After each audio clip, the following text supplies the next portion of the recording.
initialement, c'est pas le deal dans l'OM Champions Project pour les Marseillais. Mais finalement, s'il arrive quelque part à se faire aimer par le public, s'il arrive à se faire adouber par le Vélodrome, à devenir un chouchou, moi je le vois bien, Valère Germain prendre finalement une dimension beaucoup plus importante que prévu dans l'effectif marseillais. Ouais, écoute, est-ce que Valère Germain, alors sur tous les matchs de préparation pour l'instant que j'ai eu la chance de tous voir, effectivement il réussit ses débuts. Est-ce que Valère Germain est un joueur qui pue le foot ? C'est un joueur qui pue le foot. Est-ce que c'est un bon joueur ? C'est un très bon joueur. Maintenant, dans le système de ce qu'on a pu en voir, alors il faut dire qu'il n'y avait pas encore tous les titulaires qu'on jouait. Thauvin et Payet ont eu leur première minute sur la fin du match contre le Fener. Là. Ça a l'air de bien fonctionner. Ce profil-là, avec les Cabella, c'était avec Cabella au Campos principalement, ça a l'air de bien fonctionner. Après, le truc, c'est que oui, c'est pas mal si tu veux jouer les 5 premières places en Ligue 1. Je pense que tu peux dire, ok, on a Valère Germain qui va être titulaire, il va nous planter la 15aine de buts, mais ne t'y trompe pas, si McCourt a cette envie folle de pouvoir dépenser un petit peu si l'opportunité se présente sur un grand avant-centre, c'est parce qu'on soit très clair, pour se qualifier pour la Ligue des Champions, je ne pense pas que Valère Germain soit suffisant.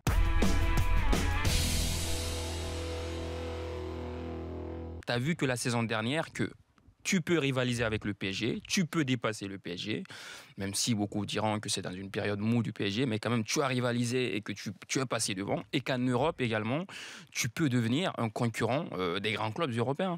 Maintenant, si tu fais cette hémorragie-là, le signal que tu envoies dans ton projet, c'est que tout simplement, quand j'entends Bernardo Silva dans Team Duga dire que oui, on n'est pas le Barça, on n'est pas le Real, on ne peut pas garder ces joueurs-là, on a envie d'aller ailleurs, c'est que le message que tu envoies tout simplement, c'est que tu ne veux pas qu'il y ait un Barça ou un Real en Ligue 1 en fait. Moi, c'est ce que j'ai envie de... C'est limite ce que je pense, au fait. C'est que la France, on regarde toujours les autres championnats avec cette envie d'imiter, ou en tout cas d'avoir un grand club chez nous. Mais quand on a l'occasion d'avoir ces grands clubs-là chez nous, on ne peut pas pérenniser cela. Et je trouve ça très dommage.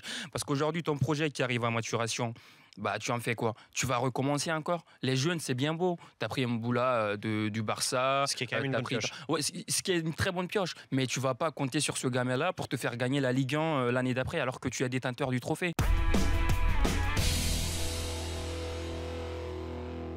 Ça a commencé un peu doucement et ça a fini par monter avec l'arrivée de Leonardo Bonucci. Donc on va récapituler en fait les arrivées. Musacchio qui arrive de Villarreal, qui est un super défenseur central argentin que Sampaoli. Ouais, mais beaucoup de blessures. Dans le radar. Ouais, beaucoup de blessures, mais ça va mieux. Depuis 2014, il a fait une saison complète. Il a fait une saison complète. Sampaoli compte sur lui. C'est un bon défenseur. Kessié qui arrive. Ricardo Rodriguez qui est à mon sens un des latéraux les plus sous-cotés d'Europe. Son nom était régulièrement évoqué du côté du Paris Saint-Germain. Et on l'a vu dans les compétitions internationales avec la Suisse, toujours au rendez-vous. Après, André Silva, l'avant-centre portugais.